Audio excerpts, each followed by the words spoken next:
Ayan. So, ayan po. Magandang gabi po sa ating lahat. Tayo ay another week. Ano po ang lumipas at tayo nagpapasalamat sa Panginoon sa kanyang kabutihan. Tayo ay pagpapatuloy natin yung ating pinag-aaralan ano po yung kwento ng paglabas ng Israel mula sa Egypt at kwento ng ah, tunggalian at kumbaga ay labanan o standoff sa pagitan ni Moses at ng Paraon, ano po, at ng Diyos at ng ni Paraon. Pero bago po tayo dumiretso doon, ay tayo ay may quiz. Ano po? Ayan. So, ngayon meron tayong 7 questions sa ating pong quiz, sa ating pong quiz. At madali lang naman ano po about do sa last nating pinag-aralan. At ito po ay titingnan natin kung sino yung makakakuha ng mataas na puntos at yung highest ay makakatanggap ng t-shirt. Ano po? Ngayong for this week. Ayan. So, ang unang question, handa na po ba kayo? Ang sagot po ay isisend nyo kay Ate Eileen Quiros. Ano po, dyan sa inyong, dyan sa Zoom, pwede po kayong i-ano yung parang chat box, yung parang message box. Tapos, inyo pong pipindutin yung add doon o yung plus. Tapos, pipindutin nyo yung pangalan ni Ate Eileen para doon kayo personally. Ano po? Privately na magme-message sa kanya. Yung number lang and then yung letter ng sagot. Ayan. So number 1 question. Ready na po ba mga kapatid? Ready na lahat? Ayan.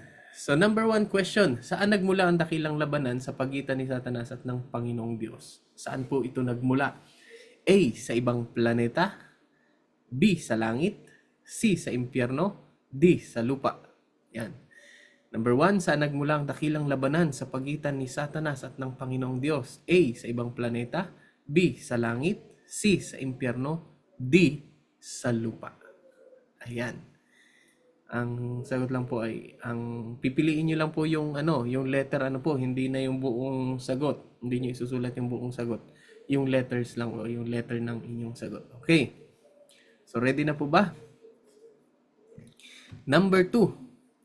English po ito, pero sa Tagalogin ko. What is the meaning of the name Lucifer? Ano daw po ang ibig sabihin ng pangalang Lucifer? Ano po? A. Morning star o tala sa umaga. B. Evening star o tala sa gabi. C. Northern star. Letter D. Guiding star. Okay. Ano ang meaning o ibig sabihin ng salitang o pangalang Lucifer? Letter A. Morning star. Letter B, evening star. Letter C, northern star. Letter D, guiding star. Ayan. So, sige po. Ano po dyan ang tamang sagot? Number 3. Hindi gumawa ang Diyos ng depektado o masamang anghel. Ano ang ibinigay ng Diyos sa kanyang mga nilalang na may isip upang maranasan ng tunay na pag-ibig? Ano po? Of course, hindi gumawa ang Diyos ng depektado o masamang anghel. Ngunit ano ang binigay ng Diyos sa kanyang mga nilalang, tulad ng mga anghel na may isip upang maranasan ng tunay na pag-ibig? Letter A, kapangyarihan. Letter B, pangalan. Letter C, pagpili. Letter D, wala sa nabanggit. Ayan. Ano daw yung binigay ng Panginoong Diyos sa kanyang mga nalilang na may isip upang maranasan ng tunay na pag-ibig? Letter A, kapangyarihan. Letter B, pangalan. Letter C, pagpili. Letter D, wala sa nabanggit. Number 4. Ito po ang number 4 question. Ano ang ambisyon ni Satanas na naging dahilan ng kanyang pagbagsak? Number 4 question, ano ang ambisyon ni Satanas na naging dahilan ng kanyang pagbagsak? Letter A, maging kapantay ng Diyos. Letter B, pagsamba. Letter C, kapangyarihan ng Diyos. Letter D, lahat ng nabanggit. Ano ang ambisyon ni Satanas na naging dahilan ng kanyang pagbagsak? Letter A, maging kapantay ng Diyos. Letter B, pagsamba. Letter C, kapangyarihan ng Diyos. Letter D, lahat ng nabanggit. Ayan.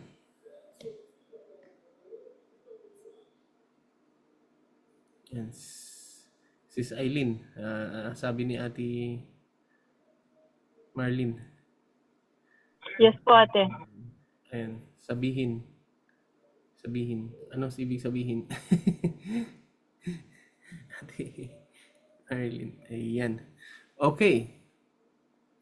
Number 5. Ilang taon si Moses nang tawagin siya ng Panginoon upang pangunahan ng Israel palabas ng Ehipto?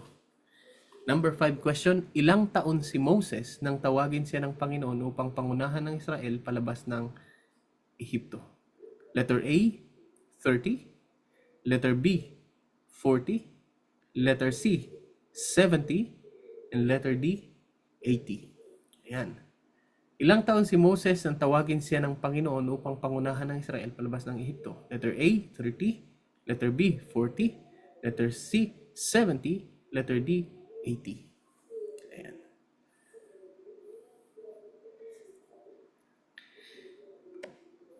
Number 6 question. Ano ang sagot ni Paraon o ni Pero kay Moses nang hilingin niyang palayain ang Israel? Palabasin ang Israel. Ano ang sagot ni Paraon kay Moses nang hilingin niyang palayain ang Israel? Letter A, pumayag siya. Letter B, hindi siya takot sa Panginoon.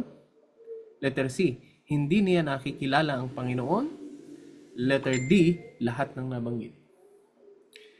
Okay, anong sagot ni Paraon kay Moses nang hilingin niyang palayain ng Israel? Ano po? Palayain ng Israel mula sa Ehipto yan. Ano po? Letter A, pumayag siya na palayain. Letter B, hindi siya takot sa Panginoon. Letter C, hindi niya nakikilala ang Panginoon. Letter D, lahat ng nabanggit. Okay. Pwede na po. Last question. Dalawa lang pamimilian. Ano po? A and B lang. Lahat ba ng nangyayari sa sanlibutan ngayon ay kalooban ng Diyos?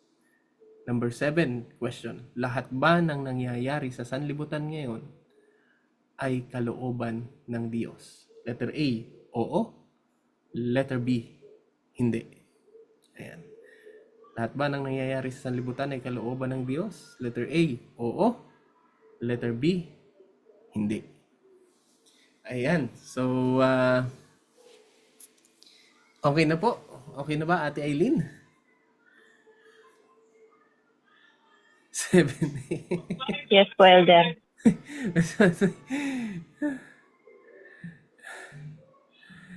Dapat dito nagsagot si Ate Merlin na ang sagot niya daw sa number 7 ay A, sabi ni Ate Merlin. Ayan.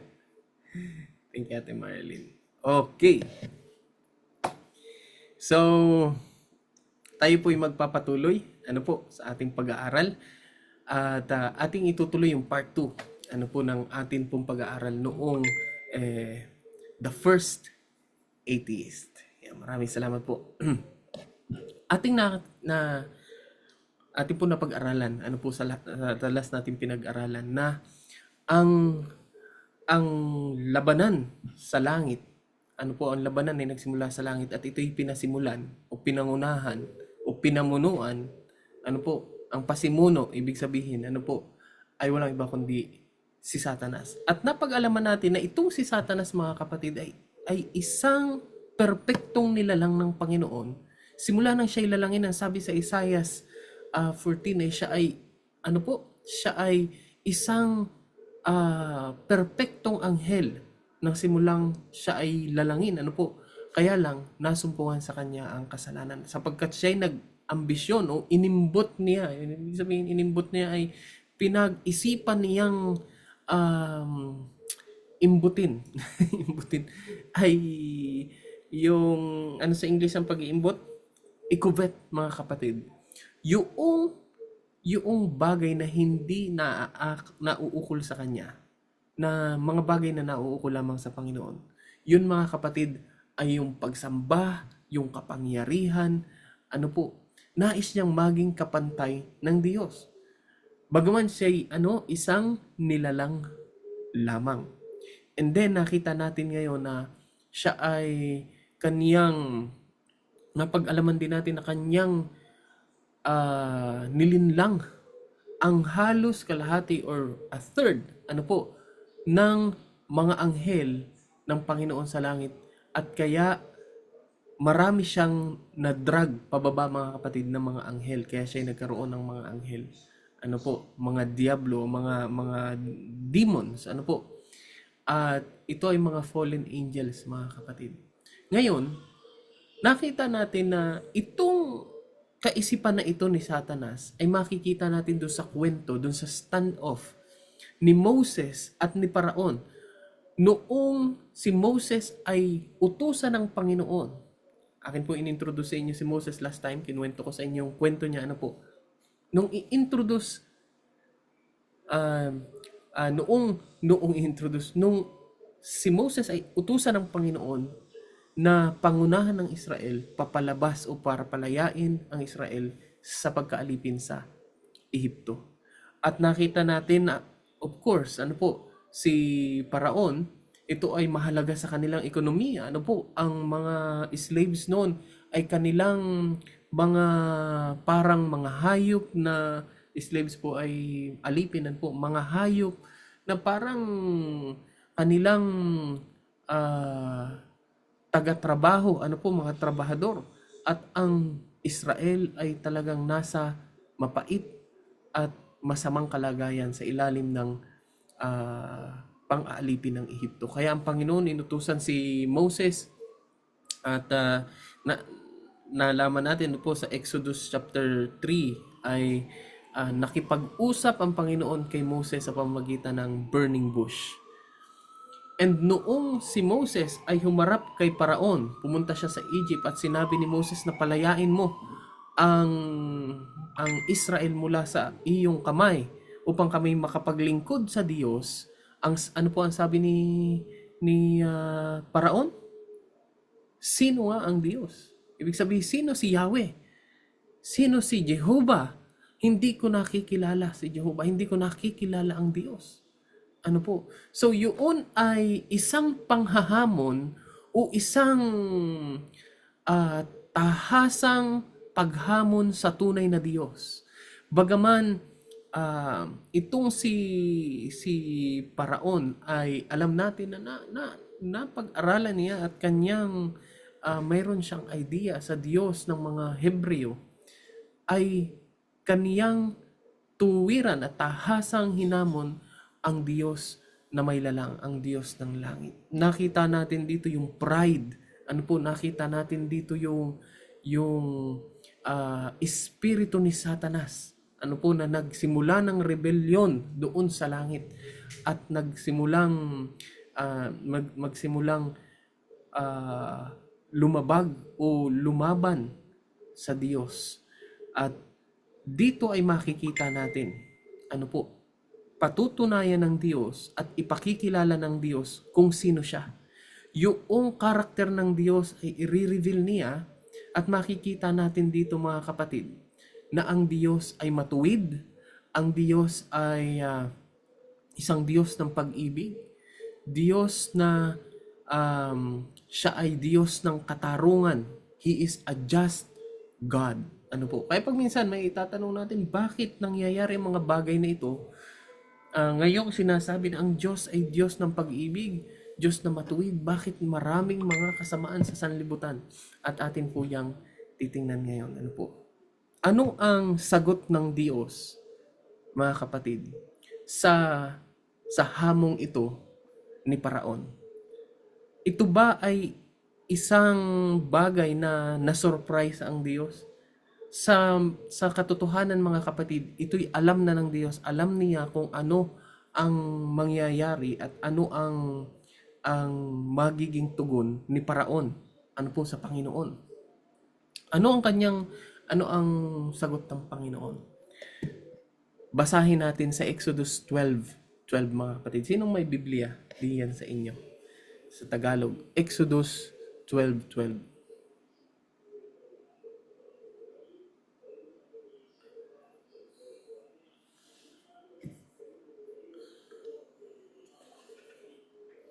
Nasa yung Bible ko Tagalog.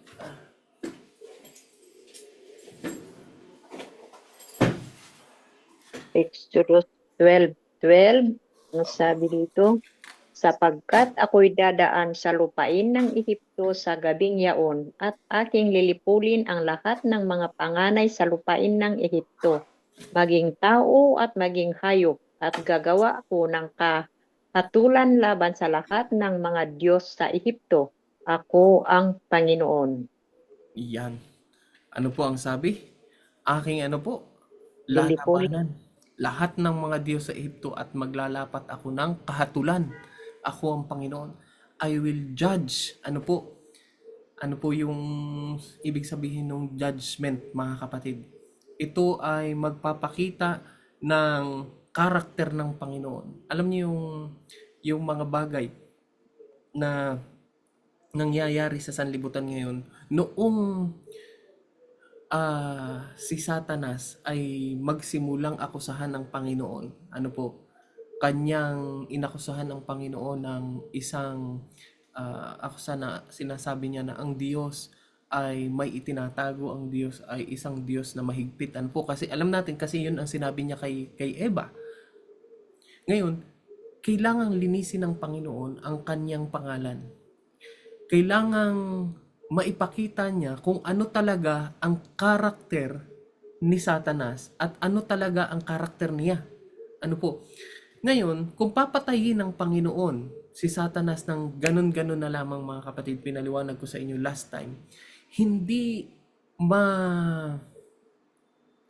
hindi mahahayag ano po yung bunga o yung karakter ni Satanas na mapapatunayan si Satanas ay totoong mali at ang Diyos ay nasa tama. Ano po? So, yung kahatulan ng Panginoon sa kanyang matuwid na paghatol ay ipapakita ng Diyos na siya'y Diyos ng pag-ibig, na mali si Satanas, mali yung paratang ni Satanas sa Diyos, at sasabihin ng Panginoon, papakita ng Panginoon na siya ay Diyos na ano po, matuwid sa paghatol. Ayan. So, ang bawat salot ay humahamon at nagpabagsak sa mga huwad na Diyos ng Ehipto. Sa malaking tunggalian, inilalantad ng Diyos ang panlilinlang ni Satanas upang patunayan ang kanyang sariling katarungan at kapangyarihan. So sa bawat salot na ito, mga kapatid, ay mayroong 10 salot na ating pag-aaralan. Itong mga salot na ito, mga kapatid, ay ipapakita ng Diyos na ito ay kanyang paghatol dun sa mga Diyos-Diyosan, at bawat Diyos-Diyosan ay sumisimbolo sa kabulukan, mga kapatid, sa kabulukan ng karakter at kasamaan ng sangkatauhan, at ito'y makikita natin na sumasalamin din sa kaaway, which is si Satanas. Ano po? O tingnan natin. Sinabi ng Panginoon do sa Exodus 7:3. Ano po? English ang nailagay ko dito. Ako'y wala sa isip nung aking ginagawa yung PowerPoint. Ano po? Exodus 7:3. Basahin natin sa Tagalog. Ano po? Ano pong sabi diyan? Sige, kung kayo ay may Bible, basahin po natin sa Tagalog. Exodus 7:3. At aking pagmamatigasin ang puso ni Paraon, at aking pararamihin ang aking mga tanda at ang aking mga kababalaghan sa lupain ng Ehipto. Mga kapatid, nasabi dito, mga kapatid, ay pagmamatigasin. Ano po? Sabi ng Panginoon, I will harden Pharaoh's heart. Pagmamatigasin ko ang puso ni Paraon at upang pararamihin ko at aking pararamihin ko ang aking mga tanda, ibig sabihin mga salot at mga kababalaghan sa lupain ng Ehipto, at siya ay hindi, ano po, makikinig sa iyo. Ano po ang makikita natin dito, mga kapatid? Sa bawat salot, ano po, na ibinigay ng Panginoon, ibinibigay ng Panginoon, ito'y nagpapatunay na kahit ano pang tanda o katotohanan o miracle o mga signs, mga kapatid, na ibigay ng Panginoon sa isang tao na ang puso ay nakabend sa pagiging makasarili, nakabend or nakahilig sa pride, ay ano po, walang kahit anumang tanda ang makapagbabago sa puso ng tao ito. Makita natin dito mga kapatid, si Satanas, si Satanas ay binigyan ng Panginoon. Itong pagkakataong ito mga kapatid, ito ay mga signs. Na makikita natin ang bunga ng pagmamatigas at rebelyon ni Satanas. Bakit kailangan makita yung bunga ng rebelyon ni Satanas mga kapatid? Upang makita, sinabi ko sa inyo last time mga kapatid, yung kasalanan ay stranger mga kapatid sa sansinukob o sa universe. Ito po mga kapatid ay bago. Nung hindi pa nagkakasala si Satanas, walang kasalanan. So, nung pumasok ang kasalanan, ito ay strange. Hindi nila alam kung ano ito. And then, kailangan ng Panginoon na ipaliwanag sa lahat ng kanyang mga nilalang sa buong universe na itong kasalanan ay isang delikado at talagang seryosong sakit. Or pandemic na dapat ay puksain. Kaya lang, para makita ng buong universe kung ano talagang ginagawa ng kasalanan, nakita ng universe mga kapatid dito sa sanlibutan.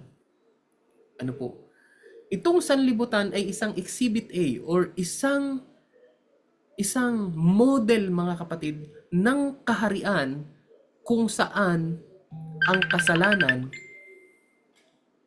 kapag ang kasalanan ay naghari, nandyan ang kamatayan, nandyan ang pagdadalamhati, nandyan ang lungkot, nandyan ang kadiliman, nandyan ang lahat ng kasamaan ay makikita sa sanlibutan ito at iyon ay bunga ng kasalanan. So, sa pagbibigay ng Panginoon ng kaunting panahon, actually mga kapatid, sa time, sapagkat ang Diyos ay siya ay eternal. Yung 6,000 years na history ng sanlibutan mga kapatid, ito ay fraction lang sa oras ng Panginoon. Mga kapatid, yung kaunting panahon na kanyang ibinigay para magpatuloy si Satanas sa kanyang ginagawa, sa kanyang gawain at sa pagre-rebelde, ay nakita yung resulta sa sanlibutan ito. At nakita nila na si Satanas ay isang matigas ang ulo at mali at isang masamang tao, masamang nilalang mga kapatid. So nakita natin sa kwento ni Paraon, sa kanyang pagmamatigas, sa kanyang katigasan ng ulo, yung resulta. At ang Ehipto mga kapatid ay magde-desolate. Ang Ehipto ay magiging ruined. Paglabas ng Israel, ang Egypt actually ay magiging isang parang libingan because yung ikasampung salot is the death of every firstborn sa Egypt. Ayan, ito po yung 10. Mga kapatid? Una, yung plague? Yung plague ay yung salot, yung ilog o yung tubig, lahat ng tubig sa Ehipto ay naging dugo. Ito ay laban sa Diyos ng Ehipto na si Hapi. Si Hapi o God of Nile o si Osiris, the Nile was his bloodstream. Ito po yung paniniwala ng mga Egyptian noon. Dahil ang Nile po mga kapatid ay ang nagbibigay ng parang kabuhayan or ng kanilang pagkain. Sa Egypt, kaya ito ay kanilang sinasamba. Ang Nile River mga kapatid ay nag-irrigate sa kanilang agriculture. Doon sila kumukuha ng isda, diyan sila kumukuha ng kanilang kabuhayan mga kapatid. At sa pag-turn ng Panginoon sa Nile River into blood, ay sinasabi ng Panginoon, I am the only source of life. At ang inyong Diyos-Diyosan na sinasamba, ang Diyos ng si Happy o si Osiris o ang Nile River ay ako ang gumawa niyan at aking ipakikita sa inyo na ako ang tunay na Diyos na nagbibigay sa inyo ng buhay. Ano po? So yan ang unang salot. Pangalawa ay palaka, mga kapatid.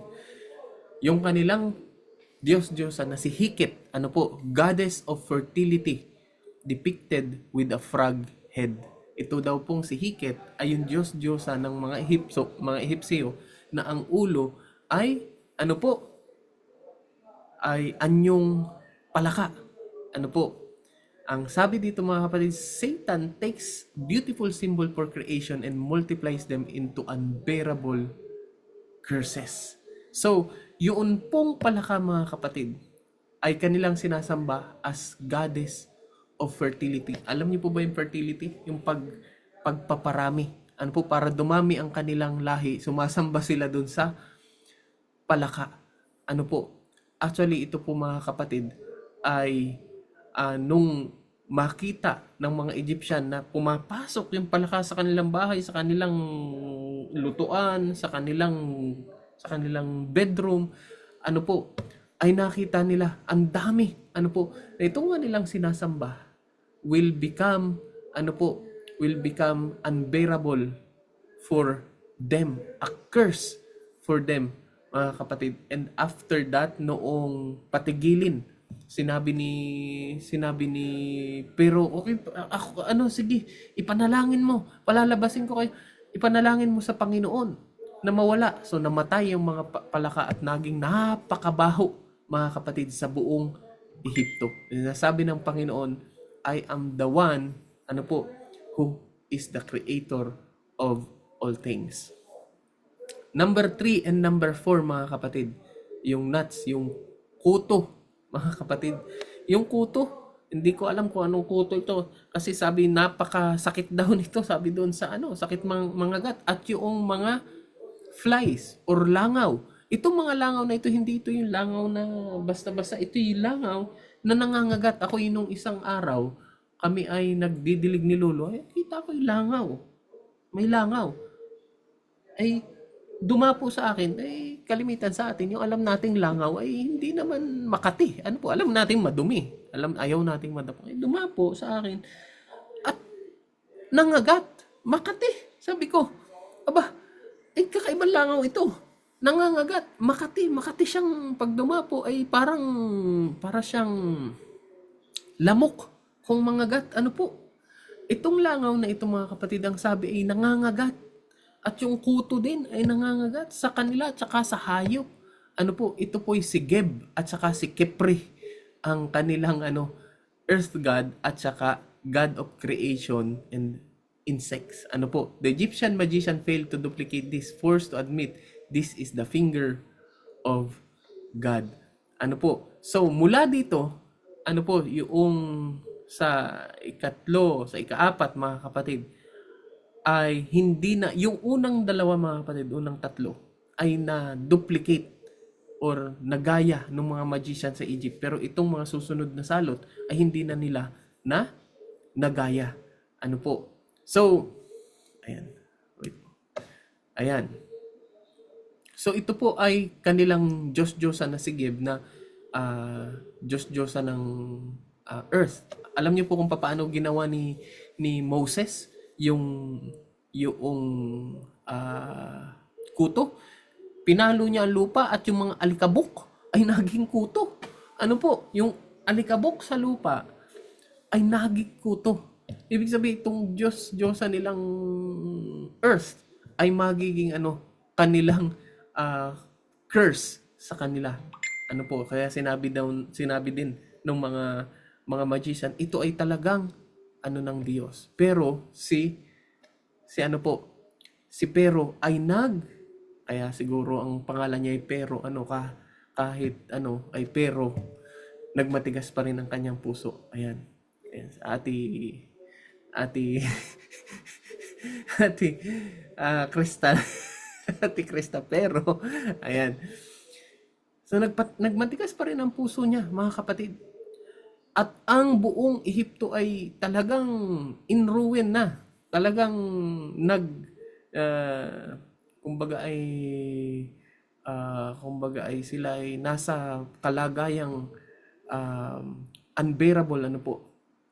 Number 5 and 6 ay livestock and boils. Ano po? Si Hathor ay cow goddess at saka si Imhotep ay god of medicine. Ang daming Diyos-Diyosan ng Ehipto. Ano po? So, yung demonic system cannot protect their followers, health, and livelihoods when God removes His restraining hand. Alam niyo mga kapatid, ang Diyos, ang ano po, ang siyang nagbibigay ng kalusugan. Ano po? At kahit na gaano kagagaling ang mga doktor, kahit na gaano ka tatalino ng mga doktor at kagaling ang mga technology, ay ang Diyos pa rin ang siyang nagpapagaling. Minsan tayo ay hangang-hanga sa mga doktor. Of course, may mga galing talaga. Ginagamit din ng Panginoon ng mga doktor. But they are not the one. Actually, mga kapatid, ang ginagawa lang ng mga doktor ay tinutulungan or iginaguide yung ating katawan para, ano po, para mag-heal naturally. Kasi hindi ang doktor ang nagpapagaling. Halimbawa, kayo ay nabalian, mga kapatid. Ano ang gagawin ng doktor? Yan ay kanilang sisimentuhin. Ano po?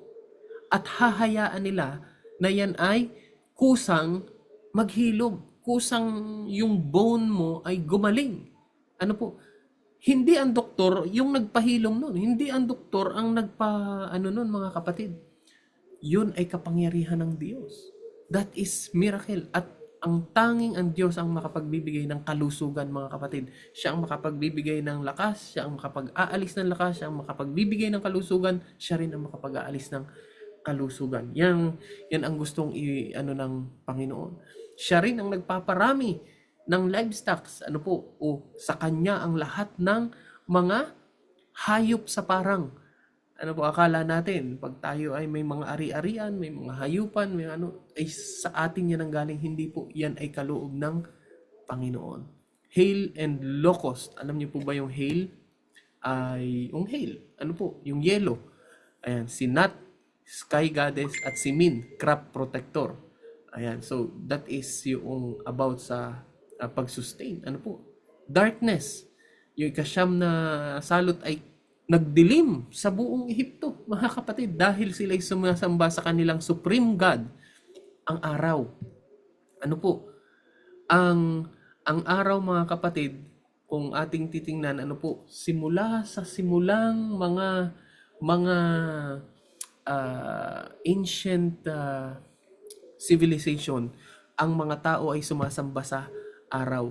At sa mga Egyptian, ang kanilang pangalan sa araw ay Ra. Ano po? Si Ra, sun god, ano po? Sapagkat ang araw nagbibigay ng init, ng liwanag, yan ay ang kanilang supreme sun god. Ano po? At sinabi ng Panginoon, akala nyo ay ang araw ang nagbibigay ng liwanag, aking aalisin ang liwanag. Ano po? Aalisin ko ang liwanag sa inyo. At ang buong Ehipto ay nagdilim. At si Pero, ano po? Si Pero ay hindi pa rin nagpatinag. Kahit devastated ng ang buong Egypt, yung kanyang pride, yung kanyang puso ay patuloy na nagmamataas. Ano po? At siya ay ano po, lumaban at nagre-rebelde pa rin sa Panginoon sa kabila ng lahat ng ano po, salot at ano po, mga salot at mga signs na ibinigay ng Panginoon. And then, kahuli-hulihan ay yung firstborn death. Pagkamatay ng unang anak. Final wages of rebellion against God's law is eternal death. Ano po? Yan ang pinakang huling hantungan, mga kapatid, ng rebellion, ano po, laban sa Diyos ay kamatayan. Ang ibig sabihin, kapag namatay ang unang iyong panganay na anak ay walang magpapatuloy sa iyong bloodline. Ano po, yung iyong sa Biblia ang unang anak ay tinatawag na kanang kamay or yung malakas na kamay, your strong arm. Yan ang tawag sa panganay, especially pag lalaki. Ano po? At kaya ang kahuli-hulihan mga kapatid na salot ay ang kamatayan ng panganay na anak. Bakit hahantong pa doon mga kapatid? Makikita natin na kapag tayo nagrebelde sa Panginoon, ang pagsamba sa Diyos-Diyosan, ang pagtalikod sa Panginoon ay nagre-resulta sa pagkawasak. Bakit po? Bakit? Ang sabi ang warning ng Panginoon sa Deuteronomy 8:19, if you ever forget the Lord your God and follow other gods and worship and bow down to them, I testify against you today that you will surely be destroyed. Ano po? Sa Deuteronomy 8:19, ang sabi dyan, Deuteronomy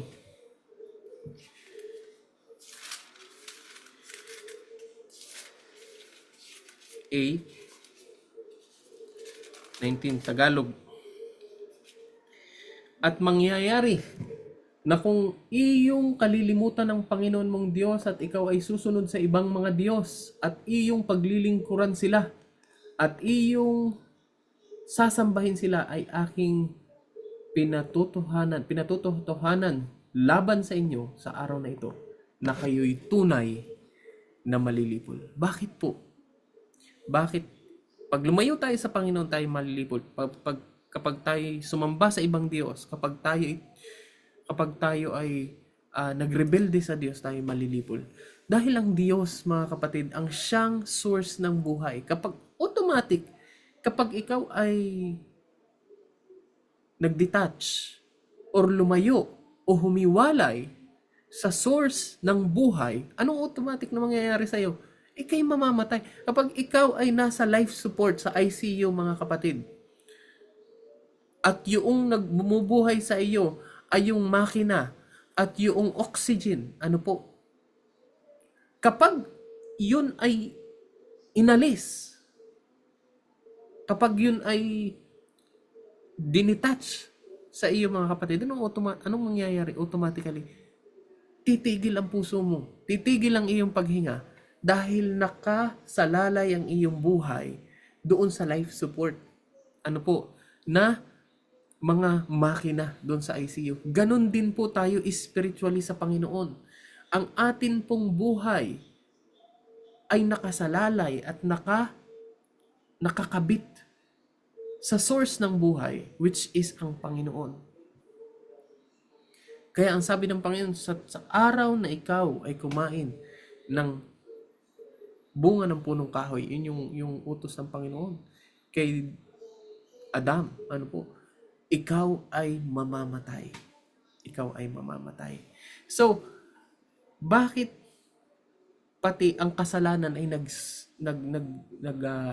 bakit din ba ang kasalanan? Ang tanong, ano po bakit? Ken, wait lang po.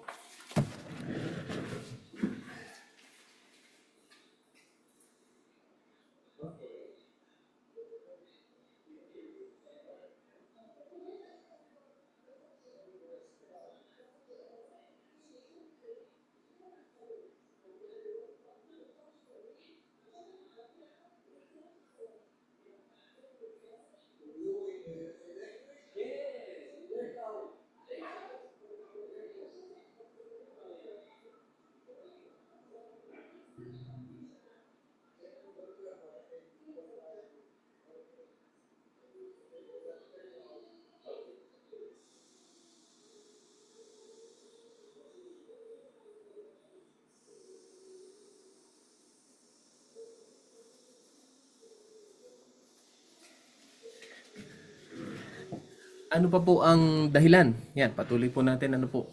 Kung bakit kapag tayo ang kasalanan, ang resulta ng kasalanan ay distraction, mga kapatid. Sapagkat ano po? Ang sabi sa 2 Corinthians 3:18 ay ganito, ngunit makikita natin lahat ng walang takip sa muka ang kalwalhatian ng Panginoon tulad sa isang salamin. Makikita nating lahat na tayo ay matutulad sa gayong anyo mula sa kalwalhatian tungo sa kalwalhatian. Ito ay tulad ng nagmula sa Panginoon na siyang Espiritu. Anong ibig sabihin nitong verse na ito, mga kapatid? The more na tumitingin tayo sa Panginoon, ay the more na tayo ay nagiging katulad niya. Yun po ang ibig sabihin ng verse na yan. 2 Corinthians 3:18, tandaan niyo po. The more na tumitingin tayo sa Panginoon, na tayo tumititig sa Kanya, ay nababago ang ating karakter na patulad sa Kanya, na tayo nakakatulad sa Kanya. Ano po? Parang ganito lang yan. Pag the more na tumingin kayo sa isang inyong iniidolo at inyong hinahangaan ang taong yun, ay magagaya nyo yung kanya. Alam nyo ang pinakamaraming impersonator actually ngayon, mga kapatid, si Michael Jackson. Makakakita kayo sa internet ng napakaraming tao na nagpapaano ng ilong, nagpapakulot ng buhok, nagsusuot ng mga kumukuti-kutitap, naka-gloves at ang kanilang mga, at sila ay naka-sunglasses, ganyan. At sila ay sumasayaw, mga kapatid, na katulad ni Michael Jackson. At parang si Michael Jackson, pero hindi si Michael Jackson. Bakit po? Kasi kanilang iniidolo si Michael Jackson. Siya ang kanilang tinitingnan, pinag-aaralan nila yung mga kilos ni Michael Jackson, pati yung kanyang pagsasalita. Kaya sila kamukha na ni Michael Jackson. Ano po? Ganon din po tayo, mga kapatid. Kung sino ang ating iniidolo, kung sino ang ating sinasamba, kung ano ang ating sinasamba, ay nagiging ganon tayo. Kaya ang sabi ng Panginoon, akin kayong binababalaan sa pagsamba sa mga Diyos-Diyosan. Imagine yung mga Diyos-Diyosan ng Egypt. Ano po? Diyos-Diyosan na palaka. Imagine yung magiging kang katulad ng palaka. Diyos-Diyosan na ng kuto. Ano po? At mga insekto. Yun ang kanilang mga sinasamba. The more na sinasamba mo yung mga bagay na yun, ay nagiging ganun ka. Ang ibig sabihin sa English is, ano po? By beholding, sa pagtingin, you become change. At yun po ang nais ni Satanas. Kaya kanyang iniintais ang mga tao na sumamba sa mga Diyos-Diyosan upang alisin yung wangis ng Diyos sa atin. Upang sirain yung wangis, yung karakter ng Diyos sa atin. Ano po? At automatically, kapag nawala yung wangis ng Diyos sa atin, ano pong automatic na mangyayari? We will go into self-destruction. Yun po ang ginagawa ng kasalanan sa isang tao. Self-destruct. Ano po? Ang pag-ibig, ang wangis ng Diyos is to preserve us, to give us life, to give us true life, yung tunay na buhay. Ano yung tunay na buhay? Buhay na may kapayapaan, buhay na may kagalakan, buhay na may pag-asa, pag-ibig, mga kapatid. Pero ano ang buhay na nabubuhay sa kasalanan, mga kapatid? Buhay na puno ng guilt, puno ng ano po, misery, puno ng pain. Yun ang gusto ni Satanas na maranasan natin. And by that, we destroy ourselves. Ano po, mga kapatid? Malinaw po ba yun? And that's why God is, ano po, warning us. Ang sabi ng Panginoon, kumonekta kayo sa akin. Ang sabi ng Panginoon, kayo ay magpasakop sa akin. Dahil only God can give us true life and can save us from sin or from ourselves who always want to destroy ourselves. Ano po, na laging gusto sirain. Ano po. Ngayon, ano yung naging solusyon ng Panginoon? Yung kaniyang paraan ng pagliligtas sa mga Israelita para palabasin sila sa Egypto. makikita natin yung Pesak dito mga kapatid. Sa Exodus 12:13 ay basahin po natin. Exodus 12:13. Sino pong gustong bumasa? After po nung 10 salot na yon, ano po? Namatay na yung anak ni Paraon. Napatay ang anak sa ang panganay na anak sa buong Ehipto. Po ay before, mali pala ang inyong lingkod. Before, yung ano na yun, ay anong sabi ng Panginoon sa Exodus 12:13?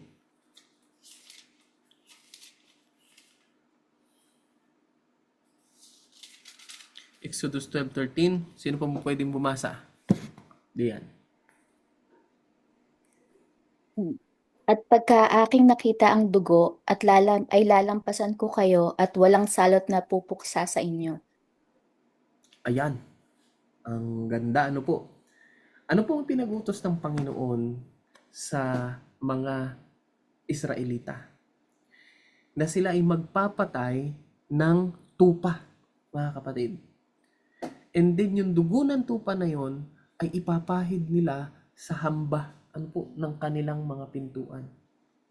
Doon sa doorpost.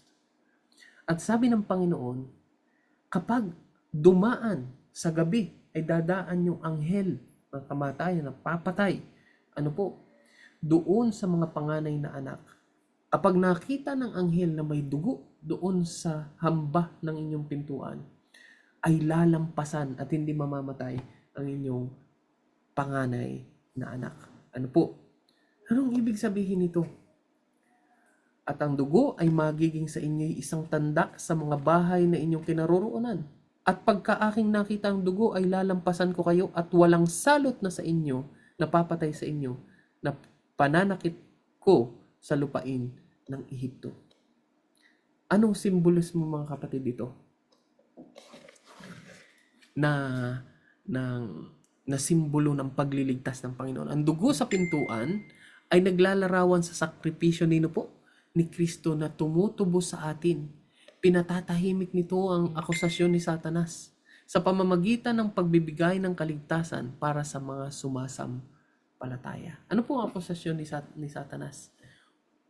Ang Panginoon ay walang kapangyarihang magligtas. Ang kanyang kautusan ay hindi masusunod. Ano po? Ibig sabihin ni Satanas, mga kapatid, ang Diyos ay Diyos na mahigpit. Ang Diyos ay Diyos na hindi maawain. Ang Diyos ay Diyos na hindi pag-ibig. Ngunit makikita natin dito, mga kapatid, na He loves and He is able to save those who believe in Him. Yung mga tao na nananampalataya sa Kanya ay Kanyang ililigtas kung sila ay magtitiwala sa Panginoon sa pamamagitan ng Kanyang dugo. Alam niyo yung pintuan na yun, mga kapatid, kalimitan yun ay kahoy. Ano po? May naaalala po ba kayong kahoy kung saan ay nadanak ang dugo na nagligtas sa atin? Doon sa krus ng Kalbaryo, mga kapatid. Sa pamamagitan ng dugo ni Kristo, doon sa krus ng Kalbaryo ay nakita natin, mga kapatid, ang pag-ibig ng Diyos, ang Kanyang pagliligtas, at ang Kanyang hustisya. Yes, mga kapatid, yung pag-ibig at hustisya ay magkasama doon sa krus. Pag-ibig dahil iniligtas niya ang makasalanan. Na kailangan, kahit ano po ibig sabihin, na sa katotohanan dapat tayo ang naandun. Dapat ako ang mamamatay. Pero siya ang namatay instead of me. At hustisya dahil kaniyang pinarusahan ang kasalanan. May nagbayad ng kasalanan. Hindi basta pinalampas ng Diyos ang kasalanan. Lahat ng kasalanan sa sanlibutan ay parurusahan. Pero may nagbata ng parusa ko at ng parusa mo doon sa krus ng Kalbaryo. At kung tayo'y mananampalataya sa Panginoong Hesukristo, mga kapatid, sa Kanyang dugo na may kapangyarihang magligtas, gaya ng dugo ng kordero, doon sa Pasko, mga kapatid, doon sa Pesak, doon sa kauna-unahang Pasko na magliligtas sa kanila sa Ehipto. Sa pagkaalipin, ano po, yung dugo ng kordero nila, dugo ni Kristo na magliligtas sa atin mula sa pagkaalipin ng kasalanan. If we will believe, ano po, at yan ay suntok sa mukha ni Satanas, na sinasabi ni Satanas na ang Diyos ay hindi Diyos ng pag-ibig. At nung makita ng buong universe na ang Diyos na lumalang ng lahat ng mga bagay ay napako sa krus para sa inyo at sa akin, ay doon napatunayan na ang Diyos, ang karakter ng Diyos ay pag-ibig. At si Satanas ay mali. Ang kaniyang kasalanan at ang kaniyang kaharian na gusto niyang itayo ay ang kaharian na nakasentro sa kanya at puno ng kamatayan, kasakiman, kasamaan. Ano po? Nakita ng buong universe ang kaniyang tunay na karakter. Ano po? So talo na siya, talo na si Satanas. Napatunayan na siya na mali. Ano po? Ayan. Sa Ephesians 1:7 mga kapatid, in Him we have redemption through His blood, the forgiveness of sins according to the riches of His grace. Ano po yung sa Tagalog? Efeso 1:7. Basahin natin. Iba kasi ang ano sa Tagalog, ano po? Kaya pag minsan ay iba ang dating. Naunawaan naman natin yung English. Ano po? Pero iba ang dating pagdating sa Tagalog eh. Sino pong gustong bumasa? Efeso 1:7. Ate Rinet, available ka pa? Wala akong Tagalog na Bible, sorry. Wala. Sige. Ayan. Na sa Kanya'y mayroon tayo ng ating katubusan sa pamamagitan ng Kanyang dugo na kapatawaran ng ating mga kasalanan ayon sa mga kayamanan ng Kanyang biyaya. Ayan mga kapatid. Paano tinalo ni Kristo si Satanas? Sa pamamagitan ng kanyang dugo. Sabi ni Satanas, hindi mo na maililigtas ang sanlibutan ito. Ano po, nung nagkasala si Eva at si Adan, ano po, tayo ay na-hijack ni Satanas. Sabi ni Satanas, akin na itong sanlibutan ito. Gagawin ko itong aking kaharian. Sabi ng Panginoon, not so fast. Sabi ni Satanas, anong gagawin mo ngayon? Anong gagawin mo? Ang sangkatauhan ay nagkasala. Ang kabayaran ng kasalanan ay kamatayan. Anong gagawin mo ngayon? Sabi ni Satanas. Kailangan may magbayad. Kailangan mamatay ang mga taong ito. Sabi ni Satanas. Dahil ang kabayaran ng kasalanan ay kamatayan. Sabi ng Diyos, maaaring sa'yo, akala mo, wala ng paraan. Pero ang Diyos, sa kanyang walang hanggang karunungan, ano po, walang hanggang pag-ibig, kanyang ini-offer ang kanyang sariling dugo. Kanyang ini-offer ang kanyang sariling buhay, mga kapatid, para sa inyo at sa akin. Kung saan ang sanlibutang ito ay wala ng kapag-apag-asa, si Jesus Christ ay dumating at iniligtas tayo mula sa kasalanan. Ang dugo ni Kristo, mga kapatid, ang tumalo kay Satanas doon sa krus ng Kalbaryo. At doon sa krus ng Kalbaryo, doon ay nakita natin na tinapakan ng anak ng babae ang ulo ng ahas, which is si Satanas. Naalala niyo yung yung pangako ng Panginoon, ng Diyos kay Eva at kay Adan doon sa Eden? Doon, mga kapatid, sa krus ng Kalbaryo, natupad ang propesiya na yun. Ano po? So, si Satanas, mga kapatid, ay talo na. Si Satanas ay isang kalaban na talo na. Alam na niya ang kanyang kahahantungan. Wala na siya, mga kapatid, kapag-apag-asa. Ang kanya na lang ginagawa ngayon ay makapagsama ng maraming tao. Ano po? As much as he can, na maisama ikaw at ako, tayo, doon sa sa pagkapahamak, sa kamatayan. Dahil doon lang siya makagaganti sa Diyos. Pero napatunayan na sa buong universe, doon sa krus ng Kalbaryo, ang pag-ibig ng Diyos. Ano po? Ang kanyang karakter. Siya ay matuwid. Siya ay just. Ano po? Siya ay pag-ibig. At si Satanas ay nasa mali. So, ano si Jesus mga kapatid? Alisin ninyo ang lumang pampaalsa upang kayo maging bagong masa. Ito po yung kasalanan. Alisin yung kasalanan. Ano po? Gaya ng nararapat. Sapagkat si Kristo na ating kordero ng Pasko, He is our Passover Lamb, ay inihandog na. So, sa 1 Corinthians 5:7 mga kapatid, sinasabi ni Pablo na si Jesus Christ, ang ating Panginoong Jesucristo, siya ang ating Passover Lamb. Hindi na tayo nag-o-offer ng tupa. Dati, pag ikay nagkasala, mag-o-offer ka ng tupa. Ngayon, hindi na mga kapatid. Once and for all, namatay ang ating Panginoong Jesucristo para tayo ay iligtas mula sa ating mga kasalanan. Napakaganda mga kapatid. Napakabuti at sarap isipin na ang ating Diyos ay Diyos ng pag-ibig na nag-iisip na you and me are worth dying for. Hindi po ba? Napakasarap na malaman na mayroong isang tao na willing mamatay para sa iyo. Di ba? Pag minsan kahit nga asawa mo hindi willing mamatay para sa iyo Di ba? But Jesus Christ, He think of you that much. He think of us that much that He died for you and me. Anong aral sa dagat na pula? Yung kaligtasan mga kapatid, ultimate na kaligtasan ay makikita natin doon sa dagat na pula, which is the Red Sea. Anong nangyari sa Red Sea mga kapatid? So pinalabas na sila ni Pero, pinalabas na sila ng hari ng Ehipto.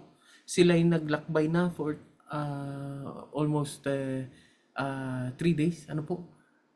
Humantong sila saan? Doon sa dagat na pula. I-guide sila ng Panginoon doon sa Red Sea. Sino pong nakarating na sa Red Sea? Sa Ilat, mga kapatid. Yung dagat doon sa Ilat, yun po ay Red Sea. Sa kabila ay Jordan, at doon sa may bandang south ay Saudi Arabia, yun po mga kapatid. Ngayon mga kapatid, ang Red Sea ay isang malaking dagat. At sabi ko nga kanina doon sa video that ang average deep o lalim ng Red Sea is 490 meters.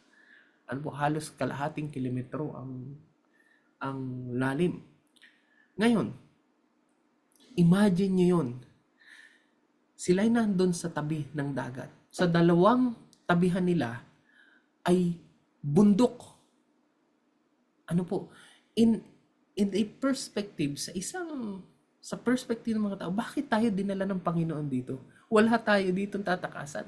Ito ay militarily or strategically, this is a poor planning. Parang napaka-poor planning nito. Parang maling diskarte. Kasi wala silang tatakbuhan. And then, nakita nila sa likuran nila, ang mga Egyptian ay hinabol sila. Gusto silang ibalik.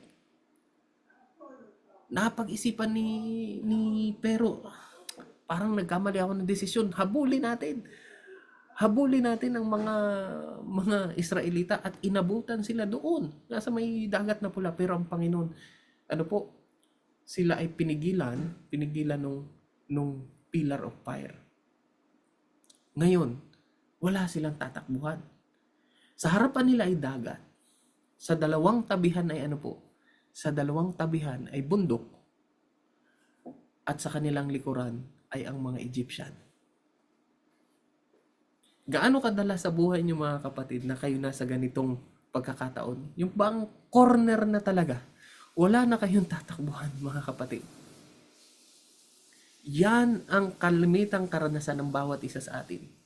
Corner na tayo. Wala na tayong tatakbo. We are helpless. Ano po? Pero anong sabi ng Panginoon sa Exodus 14, verse 13 and 14? Mga kapatid, basahin natin Exodus 14, verse 13 and 14.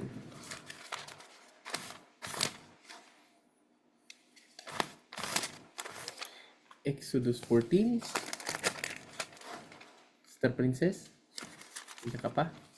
Available ka? Ano pong verse? 13 at 14. 13 sa 14. At sinabi ni Moises sa bayan, huwag kayong matakot, tumigil kayo at tignan ninyo ang pagliligtas ng Panginoon na gagawin sa inyo ngayon. Sapagkat ang mga Ehipsyo na inyong nakikita ngayon ay hindi na ninyo uli makikita magpakailanman. Ipakikipaglaban kayo ng Panginoon at kayo'y tatahimik. Amen, mga kapatid. Ang sabi ng Panginoon, tingnan ninyo, ano po, huwag kayong matakot, sabi ni Moses. Be still, tumigil kayo. At tingnan ninyo ang pagliligtas ng Panginoon na gagawin sa inyo ngayon. Sapagkat ang mga Egyptian, ang mga Ehipsyo na inyong nakikita ngayon, si Pharaoh na inyong nakikita ngayon, hindi nyo na uli sila makikita magpakailanman. Ipakikipaglaban kayo ng Panginoon at kayo'y tatahimik. Mga kapatid, in the end, this war, this controversy, itong labanan na ito mga kapatid sa pagitan ng Diyos at ni Satanas will end in victory. Amen mga kapatid. Alam natin ang katapusan at pagwawakasan ng labanang ito. Ang Biblia ay nagsasabi that Jesus Christ will come and He will end all the misery. Kanyang wawakasan lahat ng kasamaan sa sanlibutan ito. At sabi ng Panginoon, hindi nyo na muling makikita ang mga mukha ng mga Egyptian na ito. Ibig sabihin, hindi na muli kayong ibabother ng kasalanan kailanman. Si Satanas, mga kapatid, na nagsimula at patuloy na nanghaharas sa atin, he will not harass you. He will not bully you anymore. And he will end to sin once and for all.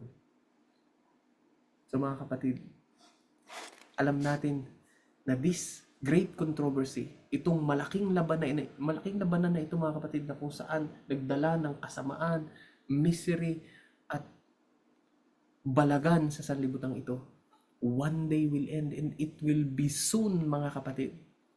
Soon, Jesus will come and Jesus will say enough. Enough is enough. Jesus will end all the misery in this world. He will end death. Wawakasan niya ang kamatayan. Wawakasan niya ang sakit. Wala nang magiging pagluha pa. Wala nang paghihiwalay pa mga kapatid. Wala. Kaya na ba? So, ayun po mga kapatid. Ate Eileen, sino pong nandyan? Ako po magpapahiga sa akin. Amen, Elder. Nabitin tayo, no? So, sharing po. Ate Eileen, ikaw ang bahala. Salamat po. Sige po. Ayan. So, nabitin po tayo, no, sa story. Story na nakakapanabik. Talagang napakabuti ng Panginoon sa buhay natin. Kaya magandang gabi po sa inyong lahat. Sarap lang makinig kay Elder Riel, ano po. At salamat sa Panginoon na talagang patuloy po siyang gumagamit ng instrumento para mapaabutan tayo ng mga pag-aaral na tulad nito. Sabi nga po natin, sa pagkikinig ng salita ng Diyos ay mas lalo natin siyang nakikilala. Gaya na nabanggit nga po ni Elder kanina. Habang nakikilala natin siya, tila baga talagang wala tayong nanasain na, no? Hindi yun talagang tayo po yung maituwid. Kasi bawat sa atin talaga ay may mga kapintasan, may kakulangan, ano. Pero napakaganda ng mga istorya na natutungayan natin. Ayan, so mag-share po kayo mga kapatid. Sister Princess, Ate Ronette, si Ate Via. Kumusta po kayo? Mamaya po meron tayong after nito. Meron pong Let's Pray program live. So kung meron po kayong mga prayer request din, ay niyo pong isulat para ipag-pray natin on air mamaya after ng ating pong pag-aaral nito.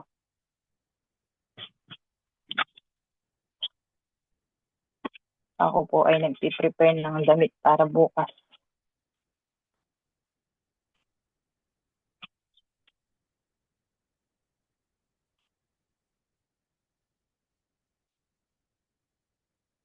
Galaxy A56. Ano kapag ano lang napundan. Galaxy A56. Sino kasi ito?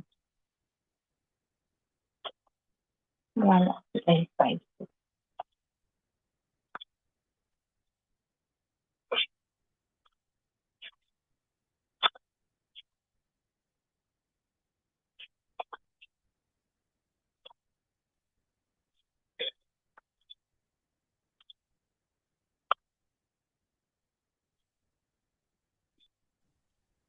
Eileen, Po, pakisama sa prayer yung sinin ko sa na yung memory. ano anak ko Opo. Mamaya po isama din po namin ay. pakisama doon sa Apo. mamaya. Okay, Apo, Nay. salamat. Welcome po.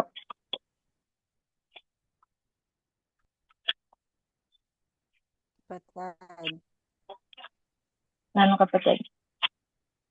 paki Ay, pakisama sa nako. prayer pakisama sa prayer yung Limiak family sa pagpanaw ng kanilang anak. Limyap? Limyap? Limiak. Message niya pa ako kapatid. Medyo may o'clock Sige. yata. Sige. PM kita. Para Toda. itaya. Darama. May Adeline. Every Thursday po itong Let's Pray na program. Ano? After po ng ating Bible Friends. Kaya kung may mga prayer request po kayo, message nyo lang po kami, mga kapatid.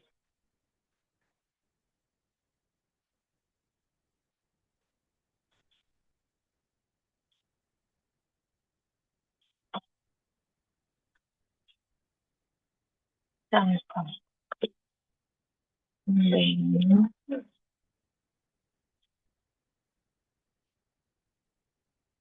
Ayat, Biseder. Yopi.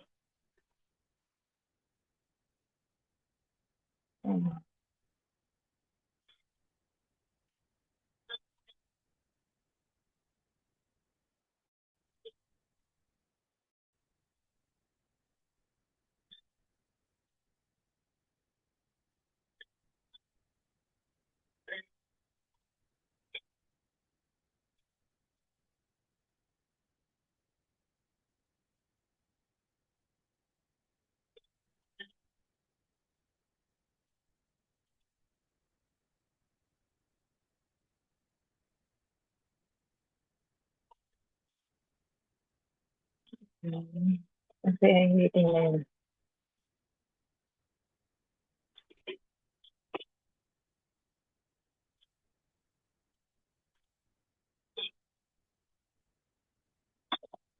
Si Marlene, kumusta?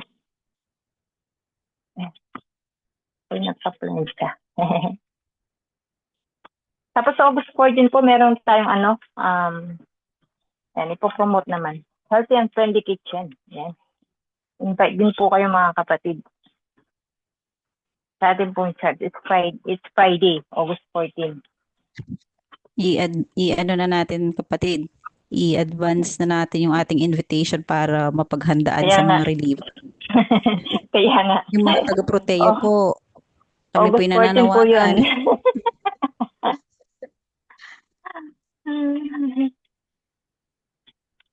Invite your friends. Ang chat po natin ay open to everyone. So, we are inviting you, mga kapatid, to experience. Hindi matatawarang experience.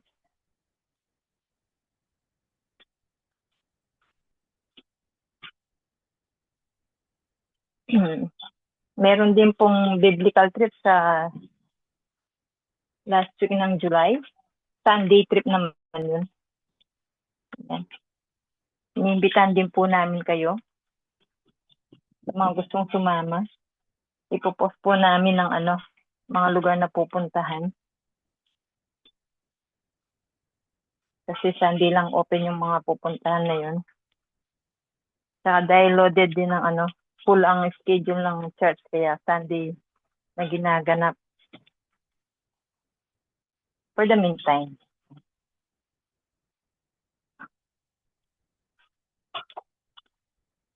Sister Ronette, kamusta po yung mga damit na size? May size 18 pa po yun. Baka sakali ay manalo ka po ulit sakto po ba yung small? Sister Princess yung Princess po yun. Ay, princess po, opo. Puti ano? Eh, sakto lang po, medyo mahaba lang. Oh, yun nga po yung ano nun. May Mahaba size 18. Yung may size 18 pa po yun. Ako, minsan size 18 po ako. Ewan ko ba, ba't mahaba? Pero okay naman po. bagay Tinatakbo nga na. kay Princess. Pero yung red, di ba, sakto yung ano sa'yo, yung red? Opo, Ninang. Yung yellow lang pinakamahaba. Parang medyo, malapit na sa tuhod. Ganun. Yung yung dilaw po. Wala bang Opo. size 18 yun, kapatid? May 18 yun eh. Tinan ko nga yun sa plat ko. Baka 18 yun. Sa plat ko. Sa plat natin, kapatid. Parang mini Size dress 18 na po. ganun po ba? Naisuot Mini na dahil. dress. Kaya Nasuot ko nga ko na naitanong po. kasi Ay, may mga size. Aileen, Naisuot na, Oh, hindi na nice. pwedeng palitan. yung ano pala t-shirt na panalo ng kapatid ko, Opo. pakituyo na lang Sinata- kay, pakituyo na lang Bibisitahin kay, ka sana namin, Nay. Bibisitahin ka po sana namin. okay lang sana, kaya lang alam mo na itong alaga ko, naiya ako. Di ka ba pwedeng lumabas kahit oras lang? Kita tayo dun sa baba. Ayan. Naka-join ba si Shaiti? Try ko pag pero Sige, Nay. hindi ko pa sure kung anong, kasi hindi ko pa masabi kasi, Aileen, may schedule pa ako na baka maoperahan ako eh. Ay, bakit? Nung nangyari? Mag-usap na lang tayo, wag Abiseder. Diyan na Okay. si Adriel. Nasabi mo na, Ate Adelina eh. Chismosa. Nakalagyan na eh. Okay. Anong problema? Sige na, bye. Thank you po. Thank you po. Ayan, so, anong inyong napag-usapan natin, Aileen? Nag-invite elder. Okay, so mga kapatid, tayo ay patuloy na manampalataya sa Panginoon, gaya ng paano iniligtas ng Panginoon ng kaniyang bayan ng Israel mula sa Egypt, ay ganun din niya with powerful hands, with His strong hand, ay tayo kanyang ililigtas. One day, soon mga kapatid, we will meet with our Savior and we will be with Him forever. And Satan will be no more. And sin will be no more. Ang kasalanan ay wala na. There will be no more death, no more sorrow, no more pain. And that will be the end of this controversy. Yun ang magiging katapusan at wakas ng labanan na ito, kung saan ang kaayusan sa buong universe ay muling mapapanatili at i-revive o kumbaga ay i-restore ng Panginoon. So nanampalataya po ba kayo mga kapatid sa bagay na yon, that God can save you from sin, that God can free you, He can give you freedom mula sa ating mga kasalanan. And let's claim mga kapatid this victory sa ating pong mga puso. Let's claim this itong pagwawagi na ito, sapagkat nais niyang ibigay sa atin ang tagumpay. Mga kapatid, mula sa ating mga kasalanan. Yun din po ba mga kapatid ay inyong panalangin sa inyong buhay? Na sana, tayo ay makasama doon sa mga tao na sasalubong sa Kanya, sa Kanyang ikalawang pagdating. When this dust settle, pagkatapos ng mga balagan na ito na matapos, ano po, pagkatapos na ang labanan na ito ay magwakas, ay tayo ay kasama ng mga tao, ng mga magtatagumpay sasalubong sa ating Panginoong Hesukristo. Yung po bang inyong panalangin? Kung yun yung panalangin, you can comment amen, mga kapatid. Maraming salamat po. Pwede po kayong tumugon at God bless po sa ating lahat. Amen. Ate Eileen, nasabi mo na pala Yes. sino ang highest? Si Sister Princess at si Sister Ronette. Perfect po sila. Aba, talaga namang dalawa talagang mag-ina. Arang nagre-review yan, dalawa yan magkasama yan. Kaya nga eh. Praise God. Ayan. So, sila ulit natatanggap ng t-shirt. Ibang ano naman. So, pangalawa pa lang natin, brother. Di ba pangatlo tayo? Hindi. Kasi per week tayo eh. Opo. Per week ang ating So, this week, Sila sila ang highest. silang ayos. Silang So, dalawa. sila- Magkatayang sila- score nila. Sila ang tatanggap ng t-shirt. Kay Ninang na lang po.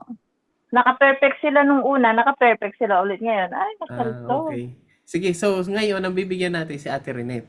Kasi meron na Okay. Wait, Nimin. Ay, sino? Mag-PPM pa naman ako nang o-order ako.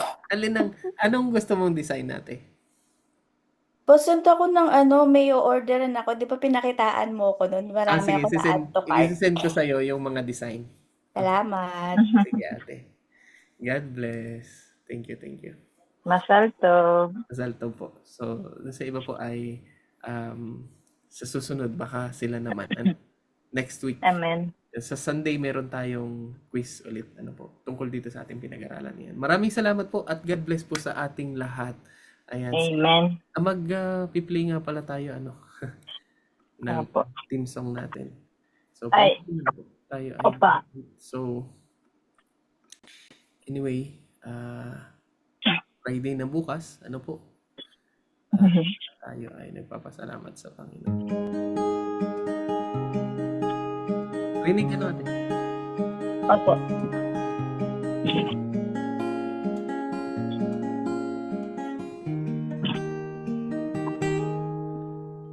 Dapat sa buhay nating ito, naisin ng puso ay magbago. Buksan lamang ang pinto ng iyong puso. Diyos ay naghihintay sa'yo. Buhay natin ay pantala upang isipin na wala ng pag-asa. Ninanais ng Diyos Ama ating ilapit ang buhay sa Kanya. Diyos, ikaw ang aking pag-ibig. Sumamo ng puso ko'y naririnig.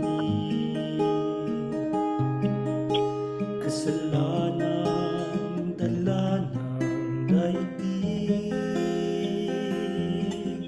Ika'y pag-asa sa panahong maligalig.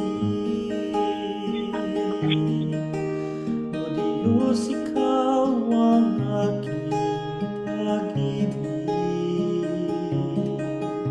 Sumamo ng puso ko'y naririnig. Kasalanan dala ng daigdig. Ika'y pag-asa sa panahong maligalig. Ika'y pag-asa sa panahong maligalig.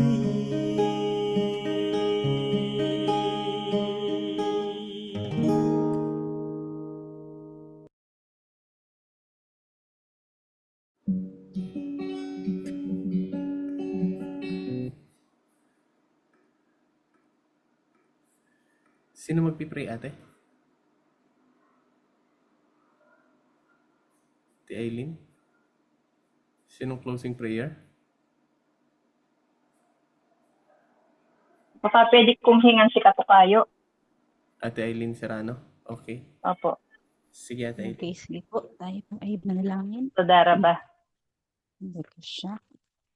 Let's pray. Dakila